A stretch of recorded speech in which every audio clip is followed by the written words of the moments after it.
Hop, c'est bon, me revoilà. Vous m'entendez tous? Tout va bien? On est revenu en ligne. Désolé, j'ai été obligé d'interrompre 2 secondes, mais j'avais un mail urgentissime à traiter. C'était juste le temps de répondre au mail. C'est bon, je peux reprendre? Prendre ça pour un oui. Ok. Donc, je disais voilà, à chaque étape, l'objectif, c'est pas de mémoriser par cœur toutes ces étapes de cycle de vie. Je veux dire, le schéma, moi je vous le file dans les slides, mais dans tous les cas, il se retrouve très bien sur Internet. L'idée, c'est vraiment, hop là, tac. L'idée, c'est vraiment simplement savoir le retrouver, savoir jouer avec et savoir à quoi il correspond. Mais voilà, enfin, typiquement, vous cherchez Activity Life Cycle, vous en avez littéralement des tartines. Euh, ce qu'il faut, c'est savoir à peu près à quoi chaque étape correspond et connaître les fonctions qui sont associées. Quand je descends dans ma source, du coup, bah, ce que je vois, c'est que par défaut, quand je crée une activity, Android me crée une fonction onCreate. Donc la fonction qui est appelée, bah, quand on le voit au moment où la fonction elle passe de l'état created à l'état launched à l'état created, c'est-à-dire au moment où elle est instanciée en fait, c'est pas vraiment un constructeur, mais c'est un peu équivalent. Et du coup, ce que je vois, c'est qu'au moment de la création de mon activity, bah, par exemple, c'est le moment où j'associe un layout, donc en fait où je fais le lien entre mon activity et le layout XML qui lui correspond. Ça rajoute une action bar par défaut. Et c'est le moment où je dis bon bah où j'implémente le comportement de mon bouton. Enfin pas de mon bouton, de ma liste d'options. Ça c'est une liste d'options. Euh, de la même manière, bah, par exemple dans la fonction onPause, je vais pouvoir vouloir éventuellement sauvegarder certaines informations ou certains statuts au moment où mon application passe en pause, etc., etc., etc. Voilà à quoi ça va me servir.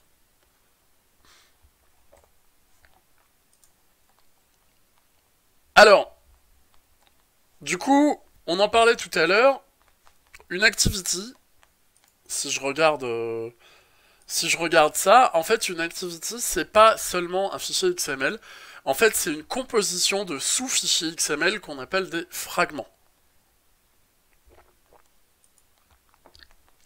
Ici, mon XML, il est lié à une série de fragments. En l'occurrence, hop là. Il est lié. Là, mon XML, il est lié à un fragment unique, puisque pour décrire mon écran principal, j'ai besoin d'un seul fragment. Ce second-là, il correspond à un deuxième écran. Et en fait, à quoi ça va me servir de découper mon XML en fragments? C'est-à-dire, pourquoi est-ce que je décris pas tout mon écran directement là-dedans? C'est simple, c'est que ça me permet de faire des comportements d'écran qui soient reproductibles. C'est-à-dire que je vais créer des groupes de boutons, je vais créer des groupes d'objets, je vais créer des sous-écrans, etc., etc., etc. Ben, ça va me permettre ensuite de différencier une scène, c'est-à-dire un affichage à un instant T, et les différents composants qui sont présents dans cette scène et que je pourrais retrouver plus tard. Euh, C'est-à-dire que là, ici, je pourrais très bien envisager, par exemple, mon champ de texte ou mon champ de texte plus mon bouton, de les retrouver ailleurs dans un autre écran. Bah, plutôt que de m'embêter à recréer un autre XML juste pour ces éléments-là, je vais prendre le même XML qui correspond à mon fragment et je vais le reproduire dans différentes activities. En fait, les fragments, faut vraiment voir ça comme des sous-parties d'écran. Je découpe mon écran en zones. Chaque zone est remplie par un fragment, mais l'avantage c'est que les fragments, je peux les répéter d'une activité à l'autre. Ça me permet aussi, alors ça se voit moins sur téléphone, mais ça se voit beaucoup sur tablette. Alors je vais essayer de vous trouver un exemple.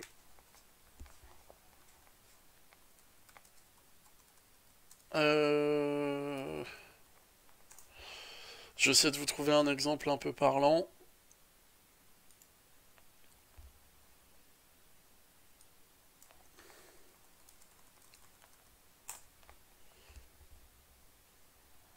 Voilà, ce genre de choses. Alors ça c'est sur un client mail, mais en fait on va pouvoir trouver ça aussi. Ah, évidemment l'image est dégueulasse. Bah, ce genre d'architecture d'écran en fait, où on a à gauche une liste et à droite un écran qui affiche, bah là je pense que ça doit être un client mail, s'appelle un dual pane view. Hop, je cherchais le nom depuis tout à l'heure, il me revenait pas en tête. Voilà. Là par exemple on a trois zones différentes, puisqu'on en a une à gauche, une au centre, une à droite. Et bah ça, du point de vue découpage, bah là j'ai un fragment à gauche pour ma liste de contacts, j'ai un fragment au milieu pour l'affichage détaillé d'un contact, et j'ai un fragment à droite pour l'affichage de mes détails. Ça, c'est une activity, c'est une scène, mais qui est découpée en trois fragments. Voilà à quoi ça me sert les fragments, ça me sert à zoner en fait une activity. L'avantage de ça, bah, c'est que je vais pouvoir créer différentes scènes et différentes activités. Par exemple, je pourrais aussi créer un écran où je n'affiche que le détail d'un contact et pas le reste. Bah, je pourrais réutiliser mon fragment dans une autre activité. Ça va me servir à ça.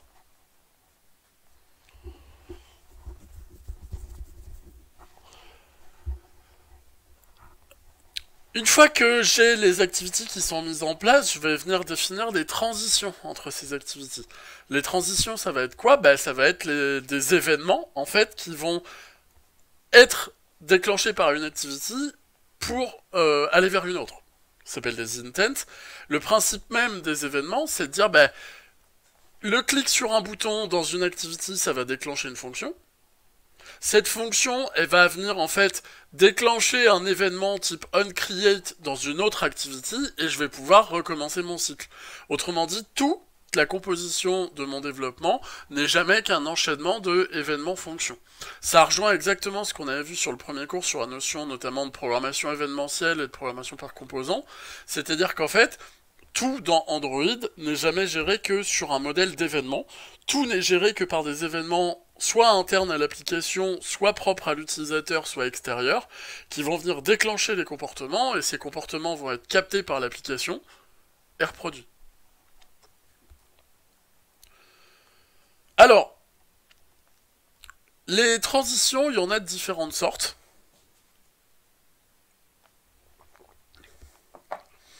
Les transitions, il y en a de différentes sortes. Le premier type de transition qu'on va rencontrer, qui est le plus courant en fait, sont ce qu'on appelle les transitions explicites. Les transitions explicites, c'est quoi? Ça veut dire que la destination a été spécifiée par le développeur. Autrement dit, bah, ça veut dire quoi? Ça veut dire que j'ai un écran, j'ai un deuxième écran, et j'ai une transition qui dit bah, tel écran, quand j'appuie là, ça appelle tel autre écran. Ça, c'est une transition explicite. C'est les transitions les plus courantes, c'est les transitions les plus intuitives du point de vue utilisation et conception. Et ce sont les transitions qu'on rencontre le plus souvent. Le principe des transitions explicites, c'est quoi? Ben, c'est tout simplement, je vais venir dans mon activity définir dans mon code ben, un intent. Je vais venir définir un intent dans mon code, et à partir de cet intent, je vais pouvoir dire, bon bah ok, voilà l'activity qui va suivre. Jusque là, pas de problème. Je descends dans la syntaxe après, mais à la limite, on l'attaquera directement sur la phase de TP. Le truc des transitions explicites, c'est que... Ah, oui, voilà. Hop, je cherchais mon encart de syntaxe. Comment ça va marcher? Bah, je vais créer un... Donc ça, c'est du Java. Je vais créer un objet de type intent, où je vais, en fait, venir dire, bon, bah, je déclare un intent, je déclare une transition, je déclare ce que je veux faire en termes de destination, donc là, je veux afficher ma nouvelle activity, et je vais...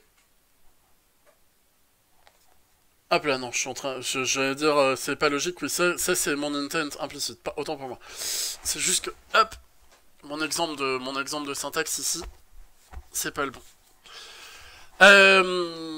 Donc mon intent explicite, c'est quoi? C'est je vais venir créer voilà ma transition, où je vais venir spécifier mon activity de destination, et à partir de là, ça va me permettre de savoir vers quelle activity je vais.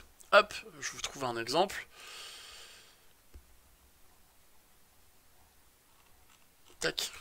C'est pratique, ça m'évite d'avoir des exemples dans les slides, je vais directement les récupérer dans la doc.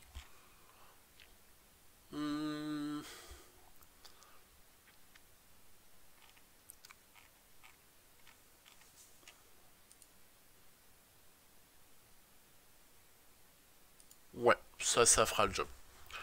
Du coup, cet exemple-là, c'est quoi? Bah, c'est, je me crée un intent. Donc, pourquoi je lui file this? Parce qu'en fait, il a besoin du contexte courant. Et je lui donne la classe Java vers laquelle je veux aller. C'est-à-dire le nom de la classe d'activity de destination.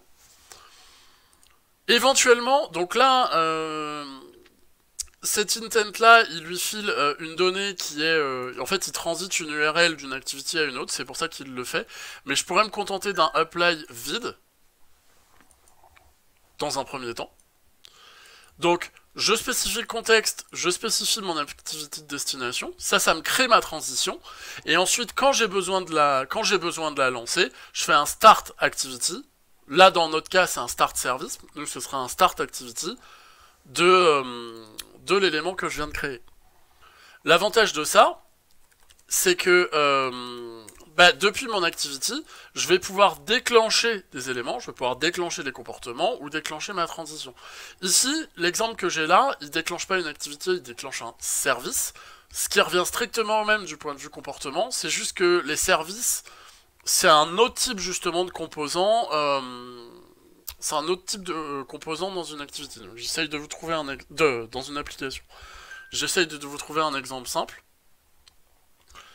Est-ce qu'on a un exemple qui va nous intéresser ici? Ouais, typiquement ça, c'est une transition... Ça, c'est une transition vers une nouvelle activity, donc on retrouve exactement le même mécanisme. C'est-à-dire que je crée mon intent, je donne un pointeur sur le contexte et la classe Java de destination. Put extra, ça me permet de faire transiter des données. Ouais, non, voilà, la syntaxe est effectivement hyper simple par rapport au Kotlin. Mais je vous l'avais dit, hein, le Kotlin, c'est juste une surcouche du Java. C'est vraiment, si vous connaissez Java, apprendre Kotlin, c'est pas dur. C'est pas apprendre un nouveau langage, en fait. C'est juste une syntaxe un peu allégée pour simplifier certains trucs. Le truc, donc, je vous disais, mon intent, ce que je fais de ce point de vue-là, c'est que put extra, ça me permet de faire transiter des données du... Oui, moi aussi, je suis d'accord que la syntaxe de Java est beaucoup plus claire que la syntaxe de Kotlin. C'est juste que la syntaxe de Kotlin, ils ont voulu en fait faire une syntaxe ultra allégée, un peu similaire à la syntaxe qu'on retrouve sur JavaScript natif,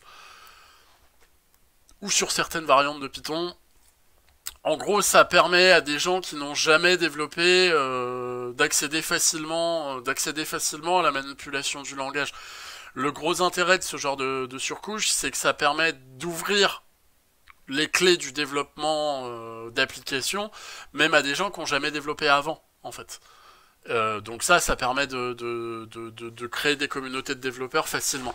Maintenant, effectivement, de la part de gens qui ont des formations de développeurs experts ou d'ingé, et qui connaissent déjà un certain panel de langages, oui, se mettre à Kotlin, c'est pas fou, quoi. Les langages pas typés sont irritants, oui et non, ça se discute, on va dire. Ça se discute parce que en réalité, ça a aussi un certain nombre d'avantages. Quand on fait de la modélisation, ça permet de gagner du temps. Genre, dans certains cas, dans certaines utilisations de Python, c'est assez confortable de pas avoir de problématiques de typage. Disons que tout dépend où est-ce que vous mettez le curseur entre strictement aucun typage type JS natif ou un typage allégé, même s'il est transparent pour le développeur, comme PHP ou Python. Bref, je vais réussir à finir ma présentation des intents. Donc je crée ce truc-là, je crée mon intent, je lui donne mon activity de destination, je lui donne éventuellement des données que je veux voir transiter d'une activity à l'autre, et quand je veux démarrer ma nouvelle intent, quand je veux lancer ma transition, je fais tout simplement un start activity. Tout à l'heure, comme je lançais un service, je faisais un start service. Dans les cours plus tard, le service, je m'étends pas dessus, parce qu'en fait, dans les cours plus tard, j'en parle et je détaille ce que c'est, à quoi ça sert, etc. Donc c'est pour ça que je reviens pas trop sur cet exemple-là pour le moment. Ce qui va m'intéresser aussi ici, hop, je vais prendre ce bout de code-là et je vais le mettre dans mon... Je vais le mettre dans mon IDE et on va venir le détailler. Ce qui va m'intéresser aussi ici, c'est le put extra. Donc je vous l'ai dit, put extra, ça permet de faire transiter une information. En fait, ça permet de faire transiter une donnée d'une activity à l'autre. Et ça, c'est pas anodin parce que, en fait, ce qu'on comprend à travers ça, c'est que les activities sont vraiment conçues comme des composants isolés qui communiquent entre eux, mais comme des composants complètement isolés qui fonctionnent dans des bacs à sable. Ça veut dire qu'il n'y a pas, par défaut, comme on est en structure objet, tout ce qui est propre à une activity, en termes d'instance de classe, en termes de méthode, en termes d'attributs, etc., il est local à l'activity. C'est-à-dire que là, mon activity, si je lui crée un attribut ici, var Toto, Toto, il sera accessible que au sein de mon activity là. Donc si je veux pouvoir le partager ailleurs, c'est assez rapidement compliqué. Du coup, il y a deux choix. Soit j'ai une couche de modèle parfaite, et du coup, ça me permet de faire transiter des données par cette couche de modèle. Soit j'utilise des messages, en fait, soit j'utilise des éléments type getExtra et putExtra, qui permettent de faire transiter des objets d'une activity à l'autre quand je fais une transition. De ce point de vue-là, ça me sert à quoi? Bah, ça me sert évidemment, si j'ai, mettons, deux activities qui se basent, j'en sais rien, sur le même contact, si je reprends mon exemple, de tout à l'heure, ça, là, la partie de droite et la partie centrale, ça se base bien sur le même contact. Bah, l'objet contact, je vais le passer d'un fragment à l'autre ou d'une activity à l'autre pour pouvoir faire en sorte que mes deux activities agissent sur les mêmes informations. Bah, putExtra, ça me sert à ça. Ça me sert à descendre dans le détail d'une activity et dire bon bah voilà comment ça fonctionne et voilà comment je fais transiter de l'info d'une activity à l'autre. Oui, à la fin de la journée, le mot activity, vous en pourrez plus, c'est normal. Quoi dire de plus là-dessus? Non, ça me semble plutôt bien faire le tour dans un premier temps de cette notion d'intent. Si, bien sûr, si. Haha, chose très importante. Start Activity, on l'a dit, ça déclenche un intent. Le principe, c'est que, en réalité, sous Android, la gestion des activities et la gestion des transitions explicites, notamment, mais ça marche aussi pour les autres, fonctionne sur un système de piles. Alors, ça veut dire quoi? Bah, en fait, c'est assez simple. Ah, attendez. Est-ce que j'ai mon outil de dessin magique? Oui, j'ai mon outil de dessin magique. Franchement, je sais pas pourquoi j'ai fait de l'informatique, j'aurais dû aller aux Beaux-Arts, tellement je suis trop fort en dessin. Hop, on va juste filer un nom à nos activities, donc on va les appeler A, B, C, et, suspense, la dernière activité s'appellera donc Jean-Claude. Voilà. Jusque-là, voilà, on a nos activities là. Le truc, c'est que si A fait un start activity de C, en réalité, ça va faire quoi? Ça veut dire que... Hop là, on a A qui va faire un start activity de C, donc ça veut dire que C va venir s'empiler au-dessus de A.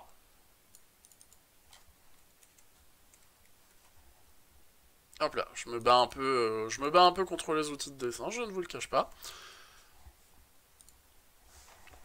C'est en haut de la pile, c'est toujours l'activity qui est tout en haut de la pile, c'est l'activity qui est la plus comment dire, qui possède le focus, donc c'est l'activity qui est affichée à l'écran. Tout en bas de la pile, bah il y a l'OS, enfin il y a le menu en fait, tout simplement. Le truc c'est que à partir du moment où j'empile une activity, bah elle vient s'empiler au-dessus. Donc si par exemple je fais appel à Jean-Claude, bah du coup il va venir s'empiler sur le reste. Oui, Jean-Claude s'empile. Laissez-le. Il est important de ne pas juger Jean-Claude. Euh, Mais surtout, et c'est ça en fait qui va m'intéresser comme information, c'est que si pour une raison ou pour une autre, l'activité qui est tout en haut de ma pile s'arrête. Elle s'arrête, je parle pas d'une erreur, hein, elle s'arrête, c'est-à-dire elle arrête d'être affichée. Eh bien, on va revenir à l'activité qui était en dessous. C'est-à-dire que c'est l'activité qui est en dessous dans la pile qui va récupérer le focus. Et de la même manière, si les deux disparaissent, bah c'est celle qui est encore en dessous qui va récupérer le focus, et ainsi de suite. Autrement dit, ça fait quoi?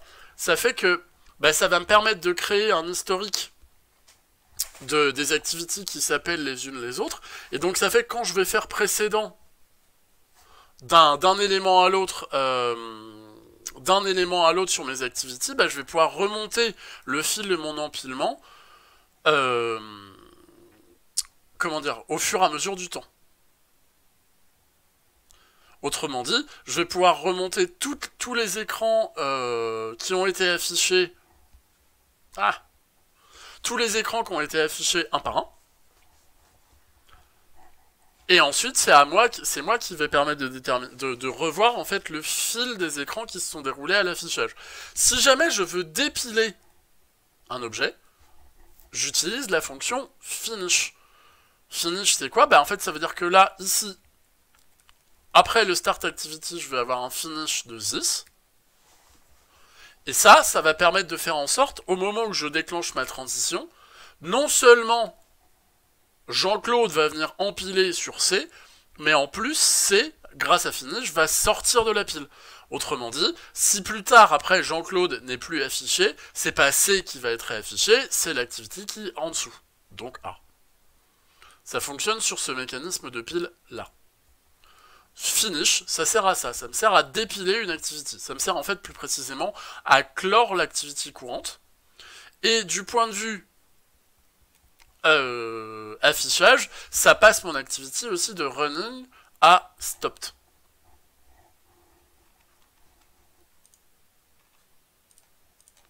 Voilà comment ça marche les transitions par défaut, et voilà comment ça marche les intents explicites.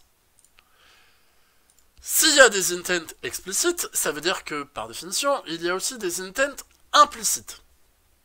Les intents implicites, qui sont beaucoup plus rares, mais qui sont très utiles à connaître, ce sont les intents, en fait, ce sont les transitions qui sont déclenchées au moment où on ne connaît pas l'activité de destination. L'activité de destination, elle est donc non pas spécifiée par l'application, mais laissée au choix de l'utilisateur. Ça, en réalité, ça arrive majoritairement dans un cas. Ça arrive dans le cas où on clique sur un objet, ou alors on clique sur un lien, ou quoi que ce soit, et en gros, c'est l'équivalent développement mobile de ouvrir avec. Imaginez, vous cliquez sur un lien, j'en sais rien, HTTP, ben, votre téléphone, il va vous demander est-ce que vous voulez l'ouvrir avec Chrome, avec DuckDuckGo, ou avec Facebook. Et ben ça, ce choix-là, il n'est rendu possible que grâce aux intents implicites. Les intents implicites, c'est ça. Si je reprends mon schéma, c'est quoi? C'est en fait, à un moment donné, j'ai une transition qui pointe vers rien. Et ce rien-là, il va être défini par l'utilisateur en fonction d'une série de conditions. Par exemple, ce que je vais pouvoir dire, c'est bon, bah, je ne propose à l'utilisateur que les activities qui sont susceptibles d'ouvrir une adresse HTTP. Ou que les activities qui sont susceptibles de reconnaître un QR code, ou de traiter une image, et ainsi de suite. Ça, c'est le principe des activities implicites. Et le principe des activities implicites, hop, si je prends mon exemple ici, bah vous remarquez que là, quand je crée mon activity par rapport à tout à l'heure, hop, je vais vous mettre les deux l'un au-dessus de l'autre, comme ça on pourra comprendre, on pourra comparer plus facilement.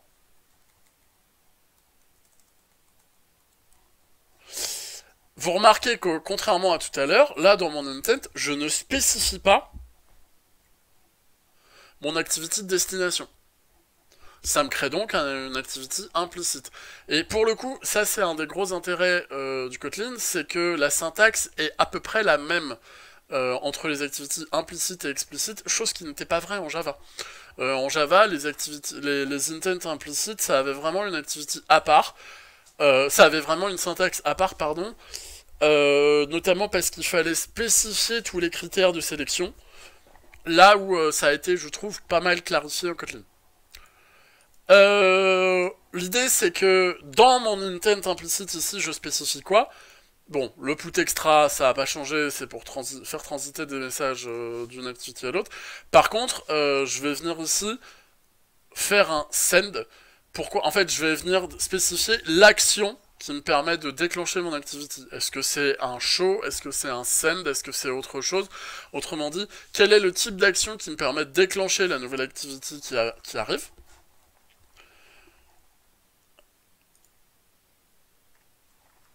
Et à partir de là, je vais aussi pouvoir... comment non? Je vais aussi pouvoir, dans mon élément ici, bah, regarder est-ce que c'est possible, est-ce qu'il existe une activity qui va pouvoir répondre à ma demande. Est-ce qu'il est dans ma requête, il existe une activity qui est susceptible de répondre à mon intent.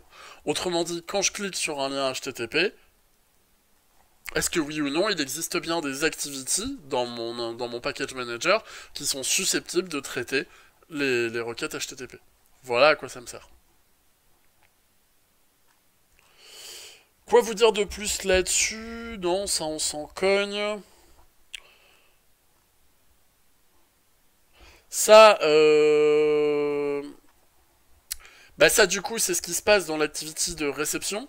En fait, dans l'activity de réception... Oui, au final, je suis en train de me rendre compte que ça irait presque plus vite d'utiliser la doc officielle d'Android et de vous l'expliquer que d'utiliser mes slides pourris. Mais chut, j'ai besoin de me dire que mes slides sont importants, c'est bon pour moi. Dans mon activity de destination, qu'est-ce que j'ai?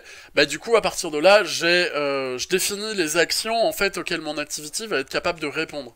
Ça veut dire quoi? Ça veut dire que bah, si mon activity de destination, elle a alors, ce qu'on appelle définir un intent filter. Les intent filters, c'est la liste des conditions qui permettent de savoir si oui ou non une activity est capable de répondre à une transition... Merci. Merci, c'est vraiment gentil de me soutenir.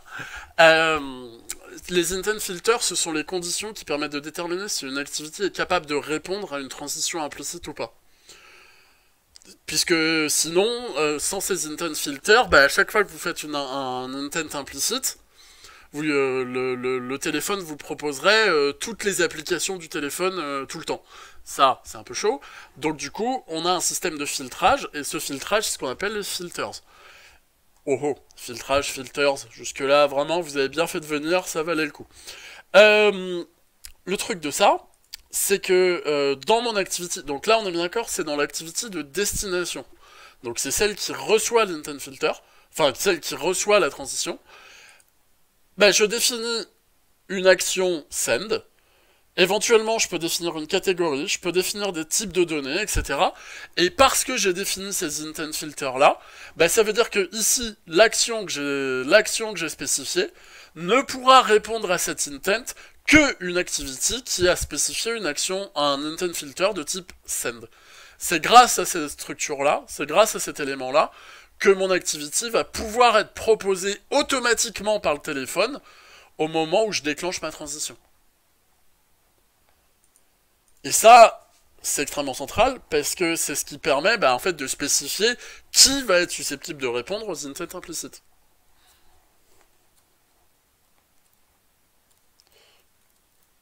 Hop.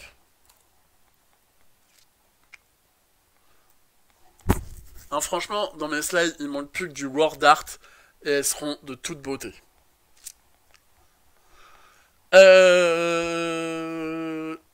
Globalement, quoi conclure de plus sur les intents implicites? Bah, ça permet de faire des transitions génériques. Au global, ça sert surtout à faire des transitions entre applications, en fait. C'est assez rare d'avoir des intents implicites au sein au sein d'une appli. Parce que dans l'appli, si vous avez défini votre storyboard correctement, bah vous savez quel écran mène vers quel autre. Après, c'est possible, hein, fonctionnellement, d'avoir des intents implicites dans une application, c'est juste beaucoup plus rare. Par contre, à l'inverse, quand vous avez une application qui va vous générer par exemple un QR code, bah c'est utile une fois que le QR code est généré que vous puissiez cliquer dessus pour dire bon bah ouvre ça avec n'importe quelle application susceptible de traiter un QR code. Donc autrement dit, ça, les intents implicites, c'est utile pour se baser sur tout ce que vous ne connaissez pas en fait de l'ensemble des packages d'un téléphone.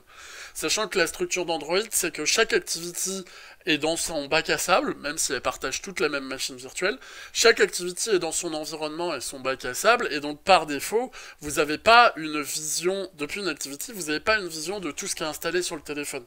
Donc les intents implicites, c'est exactement ça. Ça permet de savoir qui est capable de répondre en fait à votre demande.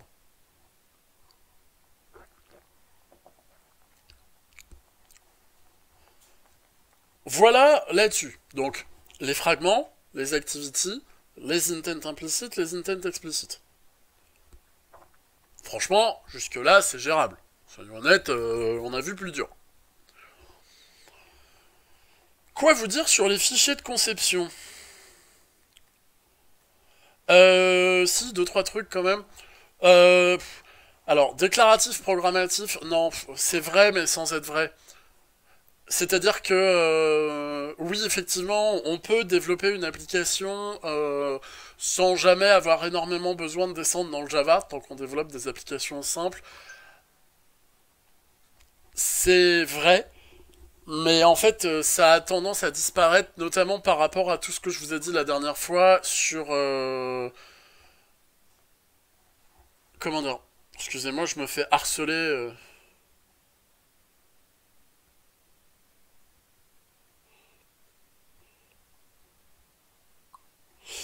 Euh, je me fais harceler, c'est assez terrible.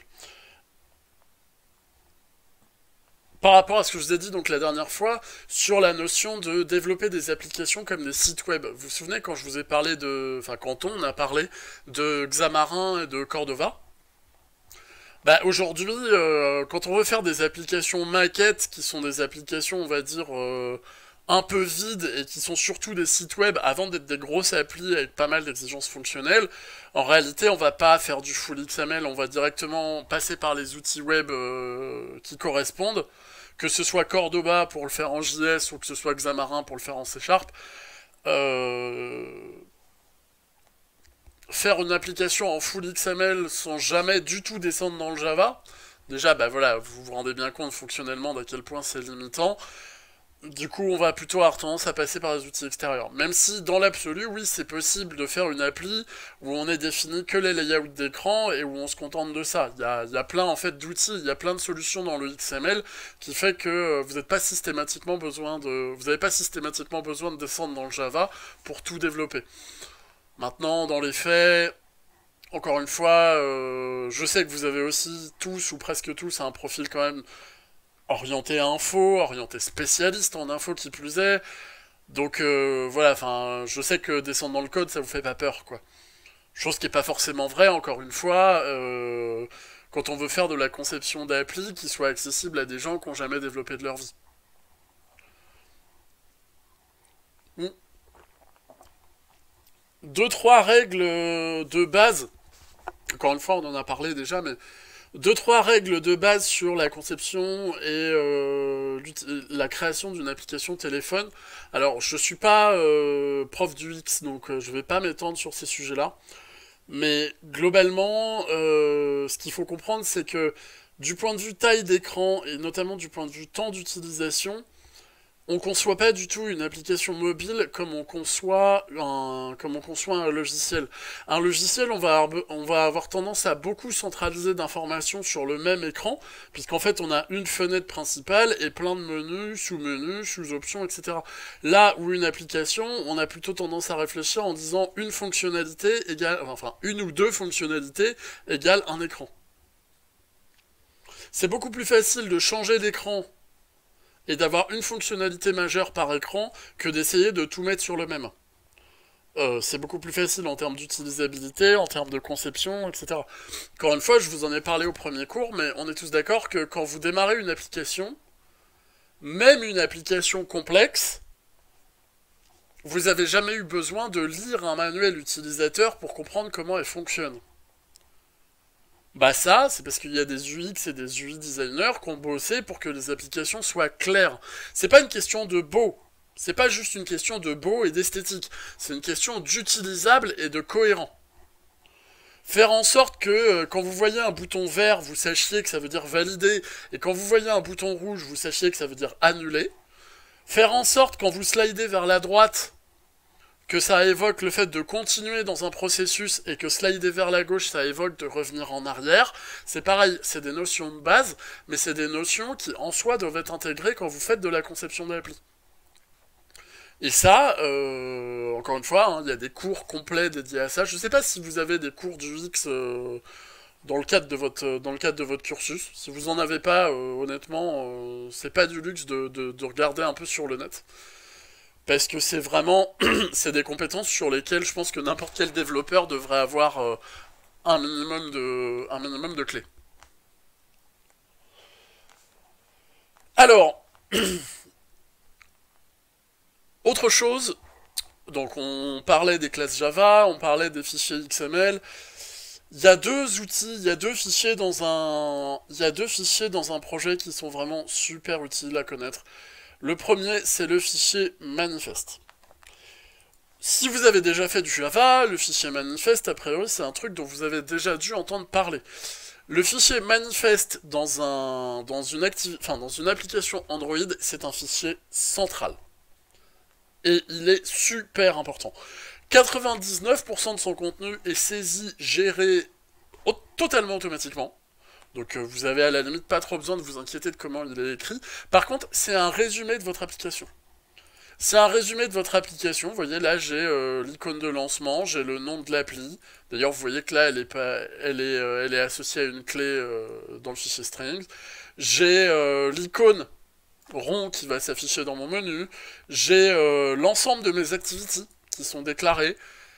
J'ai l'ensemble de mes intent filters aussi qui sont déclarés ici. Je vais avoir, on le verra dans le détail, mais je vais avoir toutes les permissions de mon application qui sont définies là-dedans, etc., etc., etc. Bah, tous ces éléments-là, ils sont définis dans le manifeste. Le manifeste, c'est une sorte de résumé, en fait. C'est une sorte d'interface de description de mon application. Et cet élément-là, ce manifeste-là, il est très très utile à connaître, notamment parce que c'est ce fichier-là qui va être uploadé en premier sur le store quand vous mettez à disposition une application, et c'est ce fichier-là qui va permettre de définir tout ce qui est packaging, permission et dépendance de votre appli. Encore une fois, comme un fichier manifeste Java standard, pour ceux d'entre vous qui ont déjà bidouillé des manifestes en Java. Le deuxième fichier, beaucoup plus subtil, c'est la classe R. La classe R, vous voyez, elle est là. Alors, hop, on va descendre dedans, si tant est que ce soit possible. Ah non, ça doit plus être possible sur les versions récentes, c'est un scandale. La classe R, c'est un truc qui est complètement transparent maintenant, même si je pense qu'elle doit être accessible, elle doit être accessible dans le projet, c'est juste qu'elle est plus faite pour être éditée.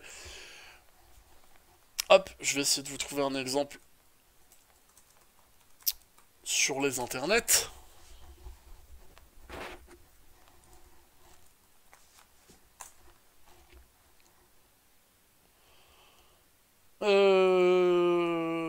Alors, est-ce que les internets... Ouais, je pense qu'ils ne fileront pas d'exemple structuré. Ils disent un peu dommage, mais ils disent comme ça. Non, c'est de la poupe. La classe R, c'est quoi? En fait, c'est un listing d'identifiants. Vous voyez que là, par exemple, mon layout XML, il a un identifiant dans la sous-classe layout de la classe R. Que l'item de mon menu d'options, il a un identifiant ici qui s'appelle item ID. Que là, l'action dans mon menu d'options, elle a un identifiant dans la sous-classe ID de ma classe R, et ainsi de suite.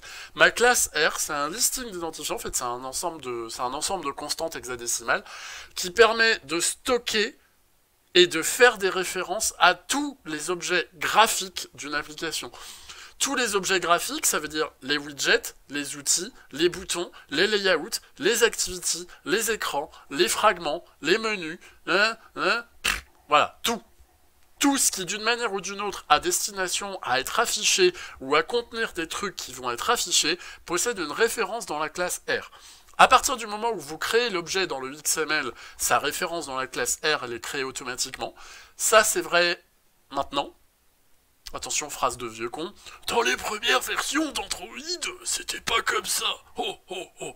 Mais c'est vrai, dans les premières versions de développement Android, de mémoire jusqu'à Android 3, mais je me souviens plus exactement de la version, ça arrivait d'avoir besoin de descendre dans la classe R pour faire de l'édition exa à la main, parce que les références des objets graphiques étaient buggées, mal maintenues, enfin il y avait un problème dedans, quoi. Aujourd'hui, on n'a plus besoin de le faire, fort heureusement. Mais c'est toujours utile par contre de savoir ce que c'est que la classe R et de savoir pourquoi elle est partout. En fait, c'est le listing de tous les objets graphiques de votre application. Et dès lors qu'on veut pointer sur un outil ou pointer sur un objet, bah on va faire une référence à la classe R. Par exemple, hop, donc là je vire tout ça. Oh non, allez, on va le laisser pour le moment, on y reviendra plus tard. Par exemple, hop, alors est-ce que je l'ai là? Ouais. Fab, où est-ce qu'il le met? Hop.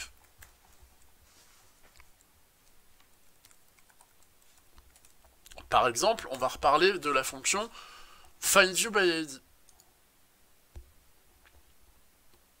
Ah voilà, donc elle n'est pas dans une sous-classe, donc c'est bien juste Android Studio qui se fait caca dessus.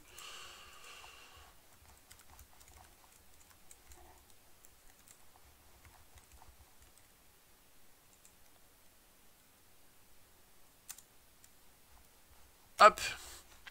findViewById, ça permet de récupérer, vous lui filez l'identifiant d'un objet dans la classe R, et à partir de cet identifiant, bah, il vous crée un pointeur sur l'objet. Donc là, par exemple, c'est mon élément qui s'appelle ResultText.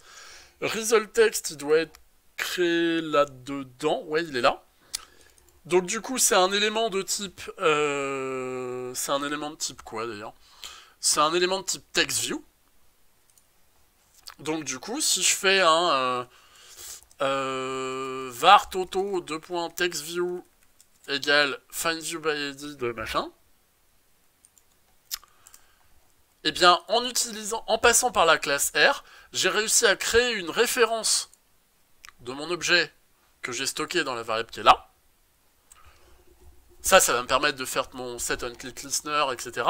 Mais surtout, en fait, en utilisant les identifiants de la classe R, bah, c'est ça qui me permet de passer du XML au Java. Ça, c'est strictement équivalent, encore une fois, hein, je vous l'ai dit au premier cours, mais c'est strictement équivalent à la fonction getElementById qu'on trouve en JavaScript. C'est vraiment le même principe. On lui file un identifiant, et à partir de cet identifiant, elle nous renvoie une référence sur l'objet. L'avantage de ça, bah, c'est que à partir d'un moment où un élément a un identifiant dans la classe R, je peux le représenter sous forme d'objet. Quand il s'agit d'un widget graphique comme un bouton ou un edit texte, c'est évident, mais je peux aussi le faire avec des layouts, je peux aussi le faire avec des menus, je peux aussi le faire avec des textes, je peux aussi le faire avec des activities, et ainsi de suite. Autrement dit, d'une activity à une autre, je peux créer des objets qui vont représenter mon activity uniquement en passant par le findViewById et ma classe R. Ça me permet de créer des références, en fait. Quoi dire de plus? Bon, un fichier XML par activity, oui, c'est vrai, mais c'est vrai en dehors des problématiques liées à la gestion des fragments. Bon, ça c'est un exemple de XML. Ça c'est un exemple de XML d'activity. Bah, je pense qu'on en avait parlé au premier cours, donc est-ce qu'on a vraiment besoin d'y revenir? Euh... Alors je sais même plus comment on descend dans le XML. Oui, je m'en sers tellement pas du XML, c'est assez terrible. En général, quand j'ai besoin d'y descendre, je fais directement de l'édition à la main comme un gros babouin. Hop là. Oui, qu'est-ce qu'on veut?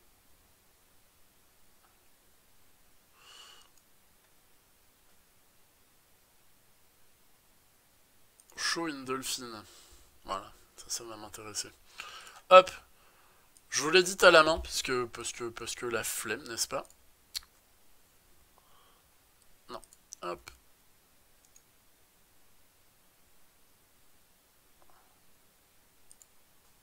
Ça, bah ça, voilà, c'est l'exemple typique d'un fichier XML d'Activity. Qu'est-ce que je peux vous dire qu'on n'ait pas déjà vu au premier cours? Oui, je l'édite pas avec Android Studio, parce que je sais plus où est l'outil d'édition XML de Android Studio. En général, je les édite à la main, ce qui revient au même, et ce qui me permet accessoirement d'avoir les deux en parallèle. Du coup, qu'est-ce que je peux dire de ça? En fait, donc ça, c'est mon layout global. Donc le layout, c'est l'outil. En fait, les layouts, c'est les objets qui contiennent et qui permettent la mise en forme dans une activity. Dans mon layout, là, dans mon activity par défaut, vous voyez que j'ai une application bar. Donc c'est la barre qui est en haut de mon écran. Dans cette application bar, j'ai une toolbar. Donc en fait, plus précisément, j'ai un layout global, j'ai un layout spécifique en haut de mon écran qui me permet de contenir une toolbar, et j'ai une toolbar dans mon layout. Et j'ai aussi un bouton au milieu de mon écran, donc ça, on est sur l'activity main, donc on est sur... hop, on est sur la description de cet écran-là. Et c'est tout. Et là-dedans, si je regarde maintenant, si je regarde Fragment First, qui est ce qui correspond à ma première activity, bon là j'ai déjà un XML qui est un peu plus fourni, et là vous remarquez que je vois ma TextView avec toutes ses propriétés, donc la chaîne de caractères, la marge, la taille, son identifiant dans la classe R, ses contraintes de placement, qu'est-ce que je vais avoir aussi d'intéressant? Gravity Center, donc on est bien d'accord, on l'avait vu au premier TP, Gravity c'est pour le placement à l'intérieur d'un objet. Ça veut dire aussi que si vous mettez une Gravity dans un layout, tous les objets de ce layout vont tomber vers le bas, ou vers le point de gravité, enfin, ou vers le barycentre que vous aurez indiqué, etc., etc., etc. Là, vous remarquez qu'il affiche une chaîne de caractères en dur dans le XML, ce qui est mal, donc il faut aller la changer, etc. Bref. Voilà à quoi ça ressemble les XML d'Activity, mais ça on en avait déjà vu ensemble. Donc la classe R, c'est mon listing d'identifiants hexadécimaux. Une classe par composant, c'est pas nouveau. Le fichier XML et tout ce qui est gestion du permission dans le manifeste, on le verra la prochaine fois. Ça, on détaillera après. Que dire de plus là-dessus? Ouais, globalement... alors, il y a... En réalité, il y en a plus que ça, mais il y a 3 grands types d'outils et d'objets graphiques sous Android. Le premier, ce sont les layouts, le deuxième, ce sont les widgets, le troisième, ce sont les menus. Le layout, c'est ce qui permet de placer les éléments. Donc si on regarde... hop, si on regarde là, vous voyez, dans mon listing de layout, bah, j'ai un layout où je peux placer les éléments par contrainte, un layout où je peux placer les éléments en colonne de manière horizontale, en colonne de manière verticale, en frame, en table, en grille, etc., etc., etc. Donc les layouts, en fait, ce sont les outils qui vont me permettre de placer et de définir comment je place les éléments dans un écran. Les widgets, bah, c'est tout ce qui est outils graphiques purement graphiques, donc les boutons, les champs de texte, les textes tout seuls. Qu'est-ce qu'on a d'intéressant dans les widgets ici? Voilà, on a les images, les recycler view pour sélectionner un élément parmi une liste. On a 15 milliards de possibilités de champs de texte qui correspondent à des types de claviers différents. Genre, si vous demandez un email, il met l'arrobase en avant. Si vous demandez un time, il met que les chiffres et les deux points, etc., etc. Il y a tous les types de boutons. Donc on a les boutons slider, où quand on appuie ça devient vert, quand on appuie ça devient rouge. On a les checkbox, on a les radio buttons. On a aussi tous les widgets génériques, genre la sigbar pour déplacer un curseur, genre le calendar view, genre les image view. Évidemment, vous pouvez créer les vôtres, soit en héritant d'un élément qui existe déjà, soit en créant un XML à partir de zéro. Vous pouvez totalement créer vos propres widgets. Et c'est même assez fréquent en fait.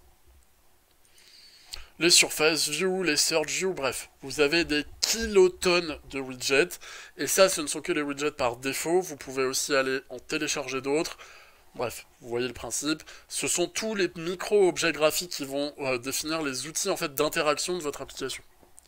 Même si déjà, rien qu'avec les widgets par défaut, honnêtement, il y a de quoi faire. Et enfin, les menus. Bah, les menus... que dire sur les menus? Hop, ça, on s'en fiche. Je regarde, je vérifie en fait ce que je vous donne en termes de syntaxe. Hop, voilà. Les menus qui ont leur zone dédiée dans l'ensemble des ressources d'une appli. Pourquoi ils ont leur zone dédiée? Bah parce que les menus, comme les layouts et comme les fragments, ce sont des outils qui peuvent être destinés à être reproduits. On peut avoir le même menu dans 4 activities différentes. Quand c'est comme ça, on va pas s'embêter à recopier 4 fois un XML. On va créer un XML pour notre menu, puis on va l'intégrer dans le layout de chacune des activités concernées. Là, menu main, hop. Donc si je fais mon... hop, tac. Je l'ouvre avec mon éditeur XML. Là, vous remarquez que c'est un menu tout simple. Donc, il est lié à un APK. Ça, ce sont tous les outils d'interprétation, mais c'est des trucs par défaut. Ça, c'est l'activity dans lequel mon menu est par défaut. Là, dans mon cas, pour le moment, dans mon menu, je n'ai qu'un seul item qui est l'item settings. Je peux spécifier l'ordre, évidemment j'ai un identifiant parce que c'est aussi un outil graphique. Ça, c'est le titre de mon menu. Ça, c'est est-ce qu'il y a des actions particulières qui permettent d'afficher ce menu-là, etc., etc. Dans mon menu, bah, je vais spécifier un liste d'items, une listing d'items. Ces items-là, ils peuvent être eux-mêmes liés à des widgets, c'est-à-dire que là, j'ai un menu standard qui affiche juste du texte, mais je pourrais envisager que ce soit des cases à cocher, je pourrais envisager que ce soit des boutons, etc. Tout ça, ça va être spécifié dans ce XML-là. Le menu, alors il me semble qu'il y avait un... Voilà, je vais reprendre directement cet exemple-là, qui est le même que celui-là en mieux. Le menu qui est là, bah, vous remarquez que par exemple, ici en fait, ça, en Kotlin, c'est l'équivalent d'un switch à la sauce Kotlin, en fait. Ça, c'est en gros, on récupère l'identifiant de l'item du menu qui a été cliqué, et on dit, bon bah si l'identifiant c'est celui qui correspond au bouton settings, on renvoie ça. Sinon, on renvoie autre chose. Autrement dit, c'est strictement l'équivalent à faire un switch en Java. On dit, bah, on récupère, là, la syntaxe est dégueulasse, on récupère l'identifiant de l'item qui a été cliqué. Si c'est l'item caméra, bah, on déclenche un premier élément. Si c'est l'item option, on en déclenche un deuxième, sinon on renvoie false. Autrement dit, à chaque item de mon menu, donc en fait à chaque outil, chaque option sélectionnée dans mon menu, je fais correspondre à un comportement. C'est le principe même d'un switch. Ce comportement-là, ça peut être une fonction, ça peut être une transition, ça peut être tout ce que je veux. Si là-dedans, dans chacun de mes cases, je fais correspondre à un intent spécifique, bah vous êtes bien d'accord que j'ai un menu qui, pour chaque élément, va déclencher une transition spécifique vers un autre écran. Bah ça, voilà, hein, ça, à partir de là, j'ai mon comportement d'application.